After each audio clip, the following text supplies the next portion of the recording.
नमस्कार दोस्तों, कैसे हैं? उम्मीद करते हैं अच्छे होंगे। अभी जीएस क्लासेस में आप सभी का पुनः स्वागत है। अगर आप state PCS, SSC, railway, NDA, CDS और भी कोई भी गवर्नमेंट एग्जाम की आप प्रिपरेशन करते हैं तो आप बिल्कुल सही जगह आए हैं। अभी जीएस क्लासेस के माध्यम से आपको पूरी सहायता की जाएगी। अभी हाल फिलहाल में देखा जाए तो बिहार एसआई और बिहार एसएससी की दो ज़बरदस्त वैकेंसी देखने को मिला है। ठीक है, अगर जो भी एस्पिरेंट्स बिहार एसएससी और बिहार दरोगा की आप तैयारी करना चाहते हैं तो अभी जीएस क्लासेस के साथ जुड़िए और आपको एक बेहतरीन जो है प्लेटफॉर्म दिया जाता है इसके प्रिपरेशन के लिए। ठीक है, अगर हमारी वीडियो आपको पसंद आती है तो इसको आप लाइक करिए और अपने दोस्तों में इसको शेयर करिए ताकि अधिक से अधिक लोगों तक जो हमारी वीडियो पहुंच सके और उनको भी फायदा मिल सके। अगर हमारा वीडियो आपको पसंद नहीं आता है तो उसको आप डिसलाइक करिए ताकि हम जो है नेक्स्ट वीडियो बनाएं तो और भी मेहनत करके और इस वीडियो की कमी को हम दूर करने की कोशिश कर सकें। अगर आप चाहते हैं कि हमारी वीडियो को नोटिफिकेशन आपको प्राप्त हो सके तो इसके लिए क्या करना पड़ेगा आपको, तो जो मेरा यूट्यूब चैनल है अभी जीएस क्लासेस, उसको आप क्या करिए, सब्सक्राइब कर लीजिए और ये जो बगल में बेल आइकन आपको दिख रहा है, बेल आइकन, इसको आप प्रेस कर लीजिए ताकि जो है आपको नोटिफिकेशन प्राप्त हो सके। अगर आप चाहते हैं हमारे टेलीग्राम चैनल के साथ जुड़ना तो अभी जीएस ऑफिशियल, यहाँ पर देख लीजिए चैनल का नाम लिखा हुआ है, अभी जीएस ऑफिशियल के नाम से मेरा टेलीग्राम चैनल है। वहाँ आप जुड़ सकते हैं। कोई भी हम पीडीएफ अपलोड करते हैं, कोई भी कंटेंट हम अपलोड करते हैं तो आपको देखने को मिलेगा। ठीक है, इस वीडियो में हम लोग पढ़ेंगे जंतु और पादप, जो कोशिका के बारे में हम लोग पढ़ रहे थे, जंतु कोशिका और पादप कोशिका दोनों को हम लोग मिक्स करके ही देखते हैं क्योंकि पादप कोशिका से ज़्यादा क्वेश्चन देखने को नहीं मिलता है, जंतु कोशिका से ही अधिक क्वेश्चन जो है बनता है एग्जाम में। ठीक है, तो अगर पीछे आप वीडियो नहीं देखे हैं, बायोलॉजी हम लोग स्टार्ट किए थे, कोशिका सेल हम लोग पढ़ रहे थे। अगर आप वीडियो नहीं देखें तो उस वीडियो को आप पीछे देखिए, 2-3 वीडियो हम बना चुके हैं। अगर वो देखिएगा तब आके आपको समझ में आ जाएगी। हम लोग जो है कोशिकांग पढ़ रहे थे। कोशिका के अंदर यानी जीव द्रव में बहुत सारा कोशिकांग पाया जाता है। उसमें हम लोग कुछ कोशिकांग की चर्चा कर लिए थे, जैसे कि हरित लवक के बारे में हम लोग डिटेल से पिछले क्लास में हम लोग कवर किए हैं। अगर आप नहीं पढ़े हैं तो जाकर वहाँ पर पढ़ सकते हैं। ठीक है, इस क्लास में मेनली हम लोग क्या पढ़ने वाले हैं, तो हम लोग पढ़ेंगे इस क्लास में जो है माइटोकॉन्ड्रिया, जैसे ये तस्वीर आपको दिखाई देता होगा, माइटोकॉन्ड्रिया के बारे में पढ़ेंगे, और राइबोसोम, ये दो जो एक महत्वपूर्ण कह सकते हैं कोशिका के अंदर जो है महत्वपूर्ण कोशिकांग है, इसके बारे में हम लोग इस वीडियो में हम लोग चर्चा करेंगे। उम्मीद करेंगे कि आपको ये वीडियो अच्छा लगेगा, पसंद आएगा और आप लोग जो है इस वीडियो को अधिक से अधिक लोगों तक आप शेयर करिए। ठीक है, चलिए आज की वीडियो हम लोग स्टार्ट करते हैं। तो सबसे पहले हम लोग देखते हैं माइटोकॉन्ड्रिया। तो माइटोकॉन्ड्रिया का आकार कैसा होता है ये कभी कभी आपसे पूछा जाता है, माइटोकॉन्ड्रिया का आकार। और कुछ लोगों को ये नहीं पता चलता है कि माइटोकॉन्ड्रिया को हिंदी में कहते क्या, क्योंकि सभी को माइटोकॉन्ड्रिया ही याद रहता है। इसलिए याद रखिएगा आप लोग, माइटोकॉन्ड्रिया को हिंदी में हम लोग क्या कहते हैं, सूत्रकणिका कहते हैं। ठीक है, इंग्लिश में माइटोकॉन्ड्रिया बोलते हैं और हिंदी में इसको सूत्रकणिका कहा जाता है। और इसका जो आकार है, आकार आपको यहाँ पर दिखाई देता होगा कि चप्पल के जैसा आकार होता है। देखिए, एक कटा हुआ चप्पल, या मान लीजिए कि ऐसा चप्पल या जूता, मान लीजिए जूता जो आधा खुला हो और आधा बंद हो, वैसा आकार होता है माइटोकॉन्ड्रिया का। या कहा जाता है सेम की तरह होता है, सेम जो सब्जी आप लोग देखे होंगे सेम उसके तरह जो है यहाँ पर आपको दिखाई देता होगा। जैसे आप टैबलेट कभी लेने गए होंगे दुकान, तो टैबलेट भी आपको ऐसा ही मिलता होगा। देखिए, टैबलेट के आकार का ऐसा गोलाकार आपको एक टैबलेट सिलेंडर के आकार का टैबलेट भी मिला होगा, वैसा ही सेम जो है माइटोकॉन्ड्रिया का आकार होता है। ठीक है, माइटोकॉन्ड्रिया जो है किसी भी कोशिका की, जो जंतु कोशिका होती है या पादप कोशिका कह सकते हैं, तो इसमें एक महत्वपूर्ण भूमिका का रोल अदा करता है माइटोकॉन्ड्रिया। माइटोकॉन्ड्रिया के बारे में अगर हम जानते हैं तो देखिए, माइटोकॉन्ड्रिया के बारे में पूछा जाता है कि खोजने का प्रयास किसने किया था, मतलब माइटोकॉन्ड्रिया के बारे में सर्वप्रथम जानकारी किसने दिया था, तो एक व्यक्ति था जिसका नाम था कोलिकर। ठीक है, कोलिकर के द्वारा जो है माइटोकॉन्ड्रिया के बारे में पहली बार जानकारी दिया गया था, लेकिन ये जानकारी अधूरी थी, पूर्ण जानकारी ये नहीं दिया था। लेकिन ये खोजने का रास्ता जो है इन्होंने बता दिया थी कि मतलब कोशिका के अंदर जो है एक कोशिकांग होता है जिसका नाम उन्होंने नहीं दिया था, नाम तो बाद में आया था, लेकिन इसको जो है खोजने का प्रयास जो है पहली बार कोलिकर के द्वारा किया गया था। लेकिन इसके बाद में एक और व्यक्ति आए जिसका नाम था अल्टमैन। ठीक है, अल्टमैन ने इसको जो है पूरी तरीके से खोज कर और इसका नाम जो है बायोप्लास्ट रखा। ठीक है, ये आपसे क्वेश्चन पूछा जाएगा, अल्टमैन जब माइटोकॉन्ड्रिया की खोज किए थे तो उन्होंने माइटोकॉन्ड्रिया का नाम क्या रखा था, तो बायोप्लास्ट रखा था। ठीक है, लेकिन कुछ समय के पश्चात जो है एक व्यक्ति और आया जिसका नाम था कार्ल बेंडा। देखिए यहाँ पर लिखा हुआ है कार्ल बेंडा। कार्ल बेंडा के द्वारा जो है इसका नाम माइटोकॉन्ड्रिया रखा गया। देखिए, पहली बार प्रयास किसने किया, कोलिकर के द्वारा। खोजा किसने, अल्टमैन ने। यानी अल्टमैन जो है पूरी तरीके से जो है जानकारी इकट्ठा करके और बताया कि इसका नाम जो है बायोप्लास्ट रखा जाए, यानी बायोप्लास्ट इसको कहा था किसने, अल्टमैन ने। लेकिन कुछ दिनों के पश्चात जो है कार्ल बेंडा नामक व्यक्ति ने जो है इसका नाम जो है माइटोकॉन्ड्रिया रखा। तो आपसे 2 क्वेश्चन पूछा जाएगा कि खोज किसने किया, तो आंसर करिएगा अल्टमैन। लेकिन प्रारंभिक प्रयास जो था वो कोलिकर का था, लेकिन खोज किसने किया था, अल्टमैन के द्वारा किया गया था। अल्टमैन ने इसका जो है नामकरण क्या किया था, बायोप्लास्ट रखा था, लेकिन बाद में कार्ल बेंडा ने इसका नामकरण माइटोकॉन्ड्रिया के रूप में किया। ठीक है, माइटोकॉन्ड्रिया जो होता है एक दोहरी झिल्ली की संरचना होती है। माइटोकॉन्ड्रिया होती है एक दोहरी झिल्ली। देखिए एक झिल्ली ये आपको बाहर वाला दिखाई देगा और एक ये जो है ये आंतरिक झिल्ली आपको देखने को मिलेगा। तो दोहरी झिल्ली नामक संरचना के अंदर ये बंद रहता है माइटोकॉन्ड्रिया। क्वेश्चन आपसे एक क्वेश्चन पूछा जाता है बार बार, माइटोकॉन्ड्रिया की आंतरिक जो झिल्ली होती है यानी आंतरिक परत और उसका जो बाहरी परत होता है, देखिए आंतरिक में क्या आ जाएगा, ये जो आपको ये संरचना जो दिख रहा होगा ये उसका जो बाहरी परत होता है उसको क्या कहते हैं, तो उसको हम लोग क्या कहते हैं, क्रिस्टी। देखिए यहाँ पर लिखा हुआ है क्रिस्टी कहते हैं, क्रिस्टी इसको कहा जाता है। ठीक है, तो माइटोकॉन्ड्रिया के बाहरी परत को क्या कहते हैं, तो क्रिस्टी कहते हैं। ये बार बार क्वेश्चन आपसे पूछा जाता है। तो 2-3 चीज़ आप लोग याद रखिएगा, खोज किसने किया, शब्द किसने दिया, एक झिल्ली से बंद होता है या दोहरी झिल्ली से, तो याद रखिएगा माइटोकॉन्ड्रिया जो होता है वो दोहरी झिल्ली से क्या होता है, ये बंद रहता है। ठीक है, चलिए नेक्स्ट हम लोग देखते हैं कि कोशिका में पाचन करने का काम मतलब क्या होता है कि जैसे कोशिका में देखिएगा कि अगर भोजन खाते हैं तो भोजन क्या होता है कि टूटकर जो है ग्लूकोज में बदल जाता है। अब ग्लूकोज भी बहुत बड़ा है, यानी कोशिका के अंदर ग्लूकोज डायरेक्ट नहीं जा सकता है, या कह सकते हैं कि मनुष्य के शरीर के द्वारा जो है डायरेक्ट ग्लूकोज का उपयोग नहीं होता है, उसका भी पाचन होता है कोशिका में। ठीक है, तो आपको जब हम श्वसन तंत्र पढ़ाएंगे तो श्वसन में बताएंगे किस प्रकार से जो है एक अणु ग्लूकोज के टूटने से जो 38 एटीपी ऊर्जा का निर्माण होता है, वहाँ पर हम लोग इसकी चर्चा करेंगे पूरी मतलब विस्तार पूर्वक वहाँ पर हम लोग इसका डिस्कशन करने वाले हैं। लेकिन यहाँ पर थोड़ा सा आप समझिएगा कि कोशिका के अंदर जो है ग्लूकोज का जो है ऑक्सीकरण होता है और उसका पाचन होता है एटीपी ऊर्जा के रूप में, एटीपी एडिनोसिन ट्राइफॉस्फेट एटीपी ऊर्जा के रूप में जो है कोशिका के अंदर ग्लूकोज का पाचन होता है। इसलिए माइटोकॉन्ड्रिया, देखिए होता क्या है कि अधिकांश जो है एटीपी ऊर्जा जो बनता है वो माइटोकॉन्ड्रिया में बनता है, इसलिए माइटोकॉन्ड्रिया को कहा जाता है कोशिका का पाचन तंत्र। ठीक है, कोशिका का पाचन तंत्र किसे कहा जाएगा, तो माइटोकॉन्ड्रिया को कहा जाएगा। क्योंकि होता क्या है कि यहाँ पर जो है पाचन होता है किसका, तो ग्लूकोज का पाचन होता है और एटीपी के रूप में ऊर्जा का उत्पादन होता है। ऊर्जा का क्या होता है यहाँ पर उत्पादन होता है, इसलिए पावर हाउस ऑफ सेल किसे कहा जाता है, माइटोकॉन्ड्रिया को कहा जाता है पावर हाउस ऑफ सेल। याद रखिएगा बहुत ही इंपॉर्टेंट ये क्वेश्चन यहाँ से बनता है आपको कि कोशिका का ऊर्जागिरी या पावर हाउस ऑफ सेल किसे कहा जाता है, तो माइटोकॉन्ड्रिया को कहा जाता है। माइटोकॉन्ड्रिया के अंदर जो है एक क्रेब्स चक्र चलता है। क्रेब्स चक्र में होता क्या है, तो एटीपी ऊर्जा का निर्माण होता है, ग्लूकोज टूटता है और एटीपी ऊर्जा के रूप में इसका जो है निर्माण होता है। तो जब क्रेब्स चक्र माइटोकॉन्ड्रिया में चलता है तो कुल 24 एटीपी ऊर्जा का निर्माण होता है। ये आप लोग को याद रखना है। माइटोकॉन्ड्रिया के अंदर जब क्रेब्स चक्र चलता है तो ग्लूकोज का जो है ऑक्सीकरण होता है और 24 एटीपी ऊर्जा का वहाँ पर निर्माण होता है। अब हम बात करने वाले हैं माइटोकॉन्ड्रिया जो होता है वो किन किन चीज़ों से मिलकर बना होता है, यानी संगठन क्या है, माइटोकॉन्ड्रिया बनने में क्या क्या चीज़ों की आवश्यकता हुई है। तो सबसे पहले हम देखेंगे प्रोटीन। ठीक है, प्रोटीन तो हर जगह पाया जाता है, तो माइटोकॉन्ड्रिया में भी क्या पाया जाएगा, प्रोटीन पाया जाएगा। और सबसे अधिक प्रोटीन जो है माइटोकॉन्ड्रिया के अंदर पाया जाता है, यानी 65% हिस्सा जो है प्रोटीन से बना हुआ है माइटोकॉन्ड्रिया का, और 25% जो हिस्सा है वो किससे बना है, फास्फोलिपिड से बना है। 25% फास्फोलिपिड से बना है। इसके अलावा डीएनए और आरएनए से भी मिलकर जो है माइटोकॉन्ड्रिया का निर्माण होता है। तो आप लोग देख लिए माइटोकॉन्ड्रिया का कार्य क्या है, तो ऊर्जा का उत्पादन करना। ठीक है, कोशिका का इसे पाचन तंत्र कहा जाता है, पावर हाउस ऑफ सेल कहा जाता है। इसमें क्रेब्स चक्र चलता है जिसमें 24 एटीपी ऊर्जा का निर्माण होता है। ठीक है, ये किन किन चीज़ों से मिलकर बना होता है, प्रोटीन से, फास्फोलिपिड से और डीएनए आरएनए से। ठीक है, इन चीज़ों से मिलकर इनका निर्माण होता है। इसका आकार कैसा होता है, तो सेम के जैसा होता है, या कह सकते हैं कि चप्पल के जैसा इसका आकार होता है। और ये चप्पल कैसा होना चाहिए, आधा खुला और आधा बंद चप्पल होना चाहिए।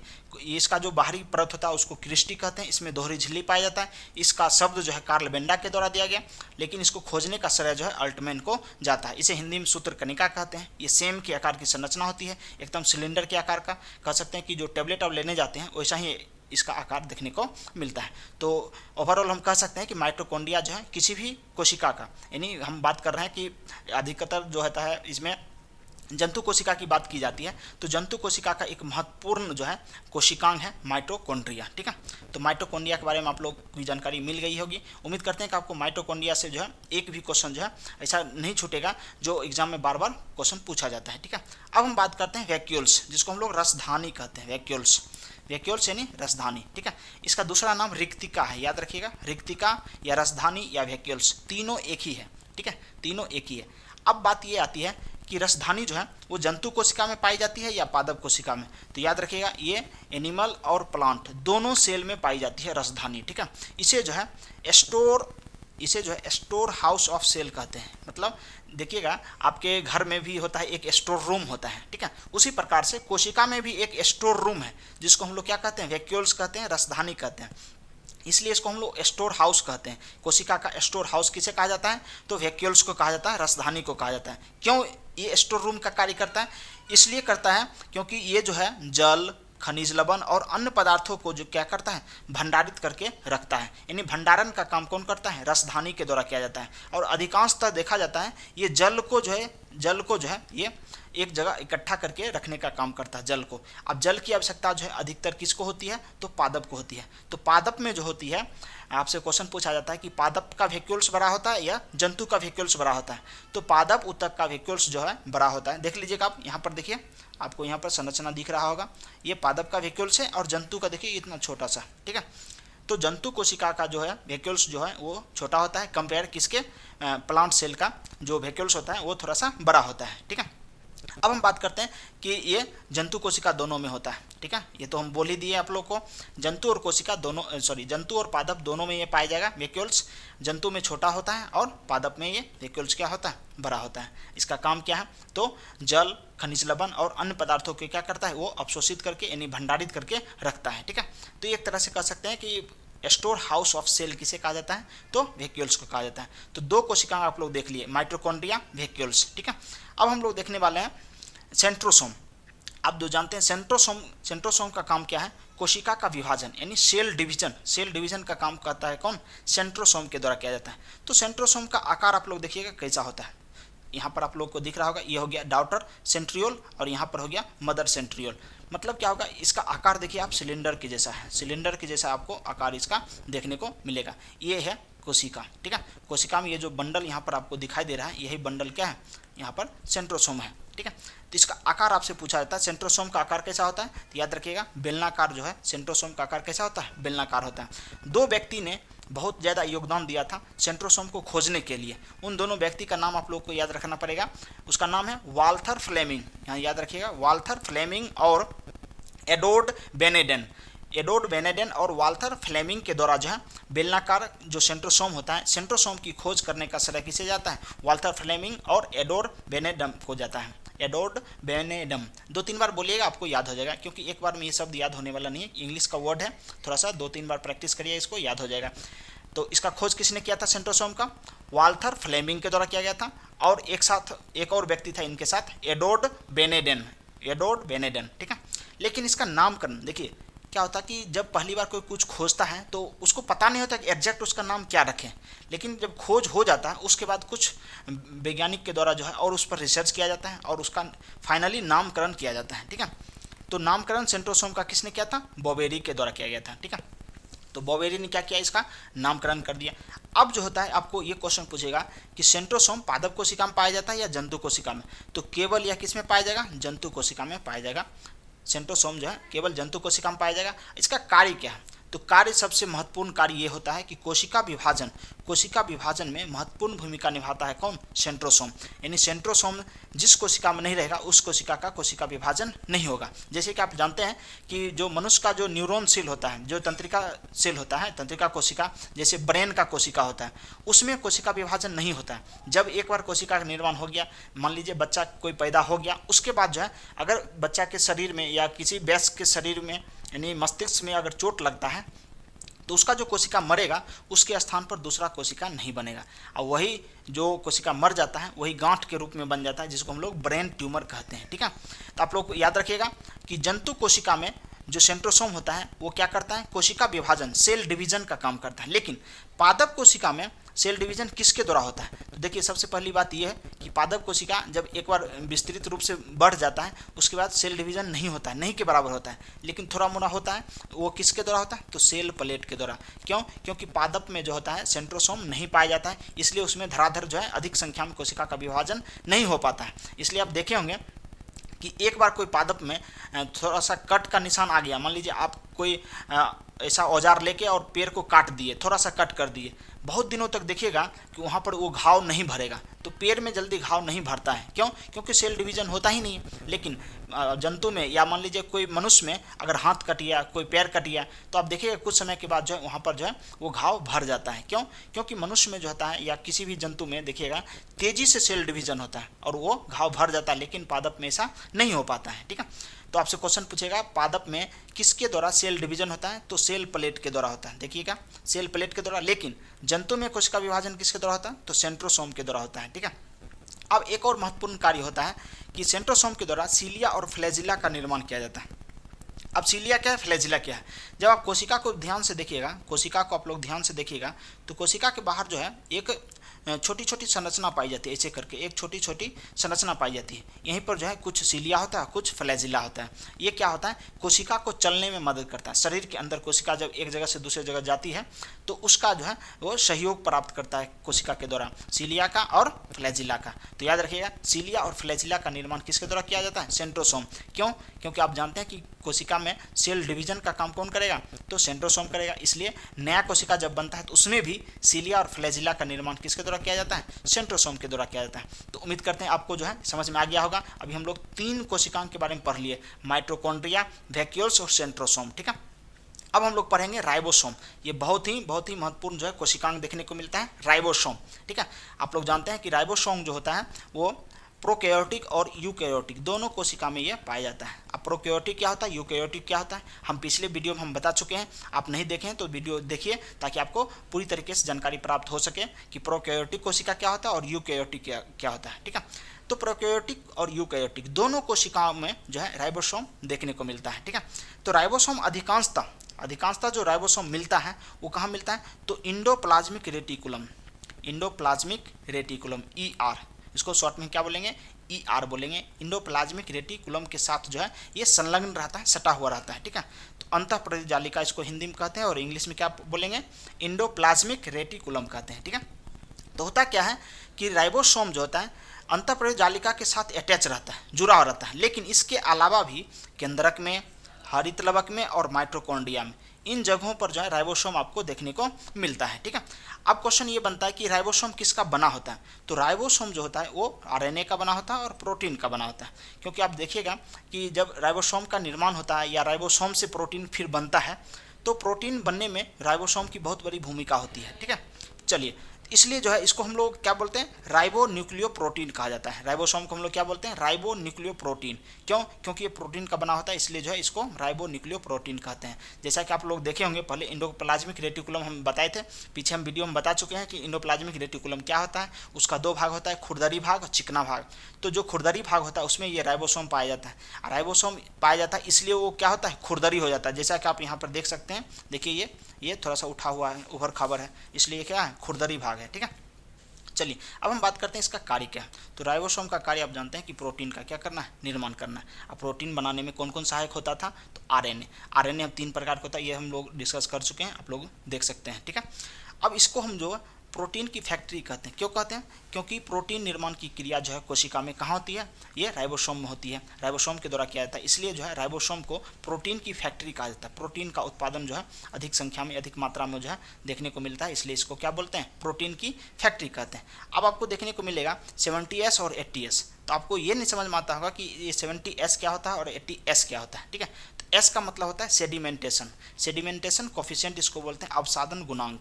अवसादन गुणांक के आधार पर जो है राइबोसोम 2 प्रकार का होता है, 70S और 80S। 70S राइबोसोम जो है प्रोकैरियोटिक कोशिका में पाया जाता है और 80S राइबोसोम जो है यूकैरियोटिक कोशिकाओं में पाया जाता है। अब प्रोकैरियोटिक क्या होता है, यूकैरियोटिक क्या होता है, ये आपको अगर जानना है तो पीछे आपको वीडियो देखना पड़ेगा। हम इसके बारे में जो है विस्तृत रूप से हम लोग जानकारी दिए हैं। ठीक है, चलिए, तो आप लोग के बारे में हम लोग अब बात करते हैं कि आगे हम देखेंगे कि प्रोटीन का जो फाइनली प्रक्रिया जो बनता है, प्रोटीन जो बनने की जो प्रक्रिया है वो किस प्रकार से बनता है। तो देखिएगा प्रोटीन जो बनता है तो सबसे पहले हम लोग देखेंगे डीएनए से आरएनए कन्वर्ट होता है। तो डीएनए से जब आरएनए बनता है तो उसको हम लोग बोलते हैं ट्रांसक्रिप्शन बोलते हैं, ठीक है। और आरएनए से जब डीएनए बनता है तो उसको हम लोग रिवर्स ट्रांसक्रिप्शन कहते हैं। तो पहले हो गया ट्रांसक्रिप्शन, उसके बाद क्या हो गया रिवर्स ट्रांसक्रिप्शन। लेकिन जब डीएनए से फिर डीएनए बन जाता है, ये इस प्रोसेस को बोलते हैं रेप्लिकेशन, ठीक है। इस प्रोसेस को क्या बोलते हैं रेप्लिकेशन कहते हैं। लेकिन एक प्रोसेस ये बनता है कि आरएनए से प्रोटीन बनता। फाइनली देखिए डीएनए से आरएनए बना और आरएनए से क्या बनेगा प्रोटीन बनेगा, क्योंकि आप जानते हैं आरएनए जो है प्रोटीन संश्लेषण में बहुत ही महत्वपूर्ण भूमिका निभाता है। तो आरएनए से प्रोटीन संश्लेषण की प्रक्रिया को क्या कहते हैं ट्रांसलेशन कहते हैं। या ऐसे आपको क्वेश्चन पूछा जा सकता है कि प्रोटीन बनने की अंतिम क्रिया को क्या कहते हैं, तो ट्रांसलेशन कहते हैं। प्रोटीन बनने की अंतिम क्रिया को ट्रांसलेशन कहते हैं। तो उम्मीद करते हैं कि आपको जो अभी पढ़ाया गया है, जो कोशिकांग के बारे में हम लोग चर्चा किए हैं, तो आपको पूरी तरीके से समझ में आ गया होगा। और आप क्या करिए कि इसको जो है स्क्रीनशॉट ले लीजिए या नोट्स पॉज करके आप जो है इसको नोट्स बना सकते हैं, लिख सकते हैं, ताकि आपको जो है बार बार रिवीजन करने का मौका मिले और आपको जो है अधिक से अधिक जो है याद रहे, ठीक है। तो याद इसी तब रहेगा आप जो है बार बार इसको रिवीजन करिए या इसको स्पीड करके, वीडियो को स्पीड करके आप जो है बार बार इसको देख सकते हैं, ठीक है। तो उम्मीद करते हैं आपको ये समझ में आया होगा। मिलते हैं नेक्स्ट वीडियो में। अपने आप जो है एक बेहतर इंसान बनाइए, ताकि जो है महिलाएं आपके साथ सजग, सुरक्षित और सम्मानित महसूस कर सकें। अपने और आसपास के लोगों से मिलजुल कर रहिए और अच्छा व्यवहार करिए और खुश रहिए, ताकि क्या होता है कि पढ़ाई लिखाई में मानसिक रूप से अगर आप स्वस्थ हैं तब आप जो है अधिक जो है पढ़ाई कर सकते हैं। अन्यथा जो है आपको मेंटली अगर प्रेशर आ जाएगा तो आप नहीं पढ़ पाइएगा, ठीक है। इसलिए जो है किसी से लड़िए झगड़िए नहीं और आसपास के लोगों से जो है मिलजुल कर रहिए, अच्छा व्यवहार रखिए। मिलते हैं नेक्स्ट वीडियो में। जय हिंद।